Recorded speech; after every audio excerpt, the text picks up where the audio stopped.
Our sister, at every opportunity, whenever my mum and her had an argument, my sister would throw it right back to her. With me and Nathan, we had to go in care because of you, and all that. Every time they had an argument, she threw that back at my mum, and I resented Ellen for that. You know. So I had to go to her about it. I was like, "You fucking took Dad's side on at every opportunity with her. When any argument come up with Mum, Dad about anything, you always used to stick up for Dad, take his side, and fucking, go have a go at her. It's like you hated Mum for fucking years, so don't give me these tears now. Fuck off." So, and then as she like turned and walked out and started carrying on crying, she went and spoke to Trev the Rev, as just get like a little bit of like, "Oh, he's staring at me, oh, he's been nasty, oh, and it's like, if he came in, I was waiting for him to say, "Oh, come on, mate, you don't want to be nasty," I was gonna hit it like, "Mate, you don't know what you're fucking talking about, so shut the fuck up." I was expecting him to say, like, don't argue with your sister and all that. I was waiting for him to say something because I was gonna be like, "Look, dude, you don't know me, you don't know her. It's like, trust me, she's not really upset about our mum.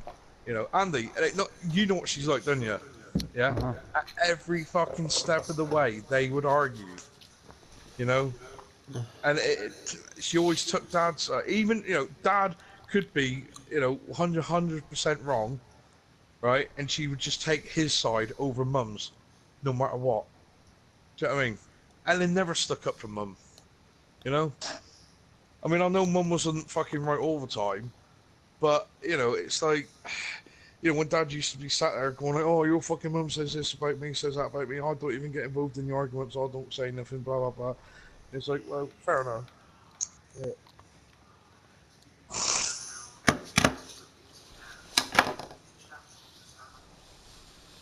Oh, she ain't got a fucking. She haven't got an inkling, mate. She hasn't got an inkling. All she's worried about. Right? And when we was up there, she was stinking of booze. She was stinking of it, right? And she tries to say to us, Andy was like, "You've had a drink today," and she went, "No." She was stinking of it. So we know she's an alcoholic, and she's even lying about it now. It's like, Ellen, why even lie about that fact that you've had a drink? We know you're an alcoholic. Why are you even lying that you've had a drink today? We can smell it on you, you stupid guy. And then she'll look at you and smile, pull a can out, and go, "Yeah, I've got some in there." And it's like, so why are you even fucking covering it up? It's like, you're fucking, she's a dumbass.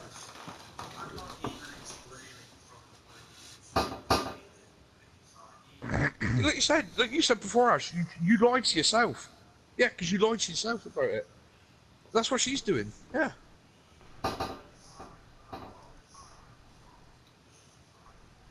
Mm.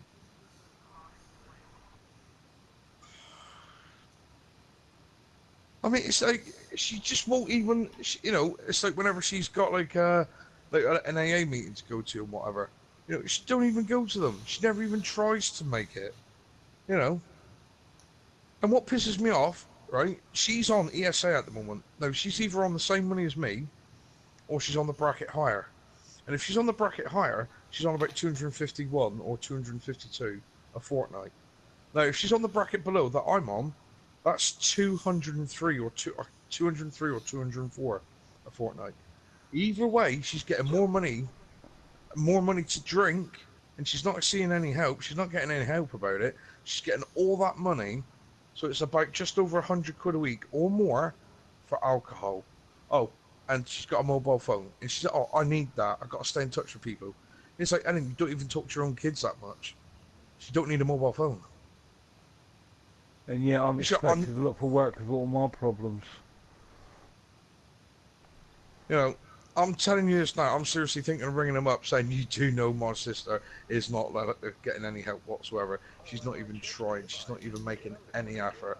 And yet you're just giving her all this money, and all she's doing is cashing it in, going up to her mate's house, and they're all fucking living on it, and they're getting the same.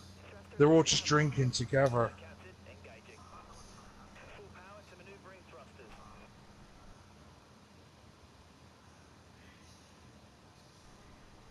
Yeah.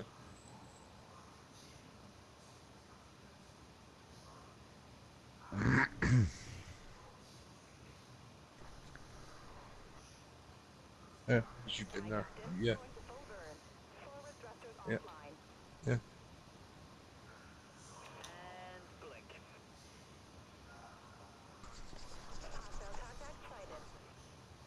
Mm, yeah.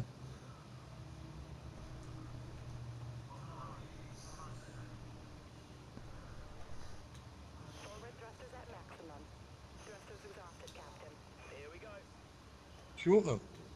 She's a dumbass. Our sister has always done what she's wanted to do when she's wanted to do it, no matter what anyone said. Fuck the consequences. That's her attitude. She's always been like that. Fuck the consequences. If I want a good time, I'll go and get it. And fuck anyone who gets in my way. If anyone gets in my way, I will steamroll them. That's basically her attitude. She's always been the same. She's older than me. She's she's the type of person that she is the way she is now, and she's been like this. She's had this sort of behaviour all her fucking life. She's not changed. In fact, it's actually getting worse. She's actually getting worse with it. So it's like I remember one time I was like 13, so she was like 17, and we were getting a call.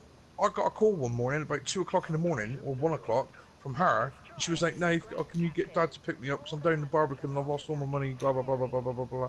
She was down in the drinking district, one of our big drinking places, the Barbican. So I had to ring. My dad had work in the morning. I had to ring up my dad. Dad, she's down the Barbican. Blah blah blah. She needs picking up, and he's like, and I told him where it was. He's like, "Well, I don't know where that is." And I'm thinking, are you fucking kidding me? I had school the next day. I didn't go the next day, put it that way. Anyway, so he's had to come in. I'm 13. He's had to come and pick me up at like 1:30, 1:45 in the morning, go to the Barbican, pick her up, drive her back home, and then he's gone back home for a few hours kip, and then get up for work. And then, like, I'm meant to have had school the next morning. I think from what if I remember, I think I just skipped it anyway or something. But, that was her typical behaviour. She's out for a good time. Fuck the consequences. No matter what happens, I want my good time. I will get it. And she will go after. And literally, when it's like back along when she was like kicking off with our mum's boyfriend. I don't want him going to the funeral. I don't think that he should be there because he's having an affair. It's like, oh my god, Ellen, the amount of blokes that you slept with that were married. How dare you even fucking throw that in there? How fucking dare you? You've probably broken up more marriages than we've had hot dinners. You haven't got a leg to stand on. You, out of all the people to come out with that statement, you haven't got a single scruple. You've got absolutely nothing behind you to back that up. In fact, if anything, John, apart from me and Andy, John is like ahead of the list as far as I'm concerned. He's number one on the list apart from me and Andy. Do you know what I mean? If anyone wants to go, it should be him. He's the one who fucking stayed with her, even when she lost her leg and everything. He stuck by her. Most men would have fucked off. Imagine, like, you coming home one day, and your missus, her leg's got to come off. He could have easily have gone, fuck out, I'm not dealing with this, bye love, see you later, and gone. No, he stuck around for years. He stayed with her. So like you said, he loved her. But obviously, the whole, they didn't, my mum never wanted to move in with him and all that, so that's why he never got divorced from his wife. Apparently, they didn't want to get divorced because it would have, they would have had to sold the home, split everything, and blah, blah, blah. And it was all, it was all going to be, so they were just like, so they just stayed together and all the rest of it. So it was fine. My mum was happy with that setup. Right. Now, so, I'm not saying, rightly or wrongly, but that was her setup and it worked fine. So our sister to come out and say, I don't want him, I don't think he should be there, I think it's disgraceful, he's a married man, blah, blah, blah. It's like, with all the blokes you've messed about with and all the relationships you've destroyed, how dare you fucking throw that in there as an argument? Fuck off. So, like, we don't even know if he's going to be there yet. So, we've left it open to him. So if he does go there, I mean, I'm going to shake him by the hand and everything. No, has he already actually said that? Well, from what he said tonight, I don't think he's going to be there. Well, what's he said tonight? He's told me tonight that he's cancelled the reef. Right.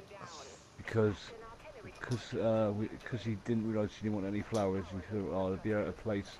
So he's cancelled the wreath and got a refund. And what he's done is they wouldn't give him cash or anything. They give him a cheque. Yeah. So he's got the cheque and took it down to the British Heart Foundation on Western Approach and just give it to them. Yeah.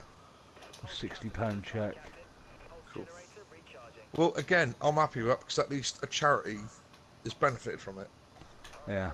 And hopefully, I know it's not much, I know it's not like fucking £1 million or anything, but every penny helps. With these charities, 20 quid here, 30 quid there, it keeps them fucking going, you know? So, you know, that 60 quid will come in handy for them, you know? It's just stuff like that. But like I said, if he wants to go, that's fine, you know? I've got no problem with that. He said something to me tonight, and I'm like, Yeah. so I talked to you and Alan about it, because you know, like, we're on about scattering the ashes down on the Barbican. Yeah. Yeah. He said that, he told me that when him and Mum used to go out, she used to like going up on the moors. Right. So I've said to him, if it's alright with him, if he wouldn't mind, if he can do it, if he's willing to drive us up there, I'm willing to scatter some of the ashes down on the Mayflower steps, and then me, him, you and Helen go up to the moors and scatter some as well. He can take us to one of the spots that they used to like go to and what have you. Do you know what? That is a nice touch. Yeah. Oh, Ash, our moors are Because apparently I our didn't realise Dartmoor. that, but she liked the moors a lot. Right, Ash, Dartmoor down here, right? When it's a nice day, it's beautiful to walk around. It's proper wilderness. Yeah. Our Marines use Dartmoor for their training. Yeah, they use it in the winter for the winter when the training. when the fog comes down, you can get lost and you don't know where the fuck you are. That's why the Marines use it. It's tough territory. Yeah. Yeah, but it's beautiful as well. It's really rural, really rugged, proper, you know. I mean, it's just like obviously, you know, every national park, you know, they're all nice and, you know, outstanding beauty and all that. But like you said, though, this is one that we got down here and it's just on our doorstep. But, you know, when you go there, it's lovely. You know, if it's a nice day, it's proper. If you like wildlife and stuff like that, you know, we got wild ponies running around. Yeah. Dartmoor ponies, you know. They're famous, you know. But nobody looks after any fucking more. Well, it's hard because they're wild, so they kind of just roam where they want, and yeah, they are not wild now, penned but in, they used to actually belong to people, you know. but because people don't But look after them no more. yeah. But the thing is, they've thrived, and in fact, they're, you know, sometimes they have to cull some of them because they're actually thriving too good, and their numbers are growing, and they're like, shit, actually, they are fucking starting to take over the entire land, you know. But I think that'd be a nice touch. I wouldn't mind if it was the whole lot, actually, because that'd be nice. But if you want to do a bit up there and then a bit down Mayflower Steps, yeah, we could do that, I suppose. If he doesn't mind driving, you know, because in that way... He's going to ring me next Friday, because then that gives Yeah. me a few days to make sure I've actually collected Yeah, the ashes. like you said, if he doesn't mind, even if Ellen's got any objections, it'd be like, just, like, shut the fuck up, Ellen, you know.